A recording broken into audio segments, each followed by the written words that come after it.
75 जनपदों की 75 उत्पाद। अब तो अलग अलग जनपदों में और भी नए उत्पाद हमारे सामने आए हैं। लोग उसके बारे में कहते हैं साहब हम इसको भी आगे बढ़ाना चाहते हैं, और हर एक ने कुछ न कुछ नए मील के पत्थर गढ़े हैं, आगे बढ़ने के लिए एक नया माहौल दिया है। और इसीलिए यहाँ पर जितने भी हमारे बैंकर्स बैठे हुए हैं, मुख्य महाप्रबंधक बैंक के, महाप्रबंधकगण, अन्य वरिष्ठ अधिकारीगण बैंकों के बैठे हुए हैं, वित्तीय संस्थाओं के बैठे हैं, मेरा उन सबसे आग्रह होगा कि अभी हमारा जो CD रेशो है इसे हम लगभग 53% तक पहुंचाने में तो सफल हुए हैं। अगले हमारा प्रयास होना चाहिए कि इसे हम अगले 1 वर्ष के अंदर, आज आपने जो एक लक्ष्य रखा है कि 2022-23 के लिए तो यानी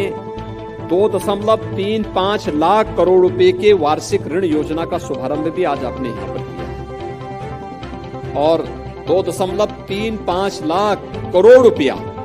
उत्तर प्रदेश में ऋण वितरण की जिस बड़ी कार्य योजना को आप आगे बढ़ा रहे हैं, मेरा आप सबसे आग्रह होगा कि उत्तर प्रदेश का जो हमारा हस्तशिल्पी है, जो कारीगर है, जो उद्यमी है, आपकी पूंजी की गारंटी भी होती है। और हम राज्य स्तर पर भी इस प्रकार की योजना तैयार करने जा रहे हैं कि अगर किन्हीं कारणों से कोई ऐसी स्थिति आती है तो उसके लिए राज्य सरकार एक संबल बनकर के उसके साथ खड़ी हो और उसे हर प्रकार से मजबूती प्रदान करेगी। लेकिन इसके लिए हम नई योजना लेके आ रहे हैं,